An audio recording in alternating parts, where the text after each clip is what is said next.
Olá, turma, tudo bem com todos? Espero realmente que sim. Vamos então a mais uma videoaula da nossa disciplina Teorias da Comunicação. Temos aqui o nosso sumário do livro didático, a unidade 1, estamos tratando sobre ela e chegou o momento da última sessão dessa unidade, sessão 1.4, público, massa e multidão.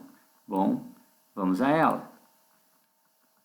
Turma, essas três palavras são sinônimos? Elas podem ser usadas como sinônimos, como tendo o mesmo significado? O que vocês acham? No primeiro momento pode parecer que sim. E elas até podem, de fato, ser usadas, em muitos casos, como sinônimos. Mas o fato é que nós somos estudantes de comunicação. Então a gente precisa se aprofundar um pouco mais no significado de cada uma delas, obviamente, para que possamos utilizá-las da melhor forma possível, principalmente nas nossas estratégias de comunicação. Então, importante dizer que elas podem ser sinônimas, mas a análise aqui vai ser de como as pessoas agem. E aí, o fato de como as pessoas agem vai nos dizer se as pessoas estão agindo, né, quando elas estão em movimento, elas estão agindo como público, como massa ou como multidão. Mas antes de tratar de cada um desses itens, temos aqui nosso querido Chico Bento e toda a sua turma.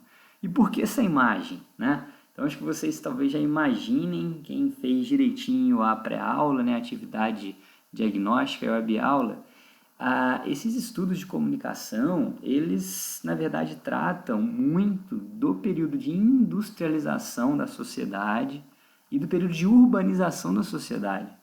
Antigamente, as pessoas viviam em vilas, viviam mais no campo e viviam felizes, sim, tinham momentos tristes. Mas o fato é que a comunicação era face a face, todas se conheciam, sabiam os nomes umas das outras, as pessoas conheciam ao longo da sua vida um número reduzido de pessoas. E não existia um meio de comunicação, né? As pessoas elas simplesmente se comunicavam face a face, olho no olho, pessoalmente.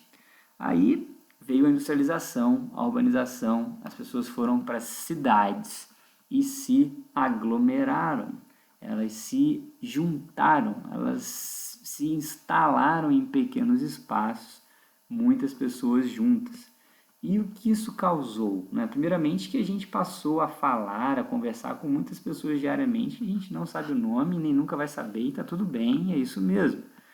Outro fato é que começaram a ser desenvolvidos meios de comunicação de massa, meios como o rádio, a televisão, o cinema, os jornais, as revistas, mobiliário urbano. Quando eu falo mobiliário urbano, eu estou falando de outdoor, eu estou falando de buzzdoor, toda a comunicação que a gente tem na rua. E essas mensagens passaram a falar com muita gente, né? Então, os estudos da comunicação eles estão diretamente ligados a essa transição das sociedades, que deixaram de ser rurais e passaram a ser bastante urbanas. Tá bem? Então, a comunicação apareceu nos espaços urbanos como fator de integração dessa nova sociedade. Projetada no núcleo da ideologia americana de progresso, a comunicação foi o fator central do que os sociólogos nomearam de gestão dos agregados sociais. Muitas pessoas juntas, vivendo juntas, a gente precisavam se comunicar. E como que a gente se comunica com essa massa? Então, a comunicação ela foi entendida e estudada primeiramente como fator de ligação, como fator de direcionamento, como grande organizadora desse organismo vivo que é a sociedade. Primeira palavra, multidão. Então, uma imagem aqui de uma torcida organizada. Eu não sei, sinceramente, por que eu escolhi a do Flamengo. Não sei, acho que eu achei a imagem, acho que ficou bacana. E também não sei porque eu coloquei vermelho nesse título. Mas, enfim, vamos em frente. Bom, multidão, turma, o exemplo do livro é sobre torcida organizada, né? O que acontece com a multidão? Características. A multidão é um agrupamento geográfico. As pessoas ocupam o mesmo lugar em um determinado espaço. E a ação é resultado de uma sugestão. Nesse caso, os integrantes da multidão agem como se estivessem hipnotizados. Segundo Sigelli, em toda multidão há condutores e conduzidos, hipnotizadores e hipnotizados. Dentro de uma torcida, dentro de um estádio de futebol, se o time não está jogando muito bem, mas uma pessoa começa a apoiar, começa a gritar, começa a motivar o time, ela contamina todos os outros.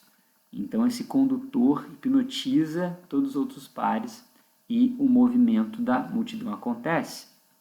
Por outro lado, talvez se a decisão for de xingar ou de realmente demonstrar insatisfação com o time, talvez os outros nem estivessem tão descontentes assim, mas isso contamina. E a multidão, a ação, o comportamento da multidão é resultado de uma sugestão e todos caminham juntos hipnotizados, certo? De acordo com Cândido Teobaldo de Souza Andrade, o ciclo da multidão possui 4 estágios bem definidos. Há um acontecimento emocionante, então sempre é preciso que aconteça algo para que tire essa multidão da inércia. Em seguida, há uma moedura, então esse termo, entre aspas, utilizado pelo autor, moedura tem a ver com moer, né? Como deixar algo mais fino, peneirado, né? Há uma moedura por causa do acontecimento e todos começam a trocar feromônios. O que são feromônios, turma? Feromônios aí tem a ver com a biologia, são essências, na verdade odores que nós produzimos, né? Cada um tem o seu feromônio e esse feromônio ele atinge os sentidos dos nossos pares e quem está por perto. Muito bem, então há um acontecimento emocionante, há essa moedura por causa do acontecimento, todos começam a trocar feromônios, então a gente estava com o exemplo da torcida, né? Um gol, e aí todo mundo começa a gritar e todo mundo começa a gritar junto. Bom, surge uma saída. E essa saída é para acabar com esse momento, né? Então, no caso dessa contaminação da multidão pelo gol, digamos que aconteça imediatamente um gol do adversário.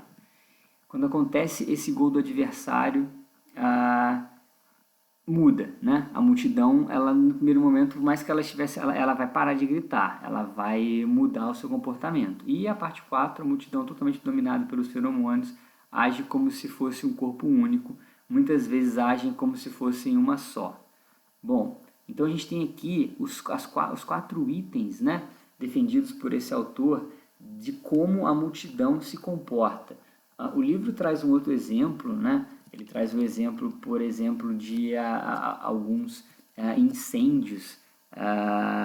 Digamos que quando acontece algum incêndio e as pessoas, as pessoas estão num lugar e começa a acontecer um incêndio, as pessoas precisam, elas sentem o cheiro e elas começam a todas correr em determinado lugar e aí surge uma saída ou como que eu vou me livrar disso, alguém que fale, não é por ali, como o condutor, como nós falamos, né? Todos devemos seguir por aquele caminho e aí a multidão é dominada por aquilo e elas agem juntas e todas elas vão por aquele caminho, tá bem?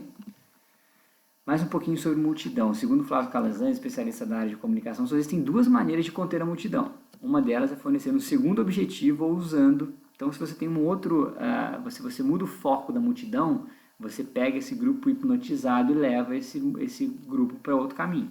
Ou usando gás lacrimogêneo, que é até algo muito utilizado, né? A gente já viu bastante em reportagens para conter multidões descontroladas, que impede a propagação dos feromônios e produz irritação nos olhos e mucosas, fazendo com que o integrante da multidão se perceba sozinho e incomodado com a própria situação.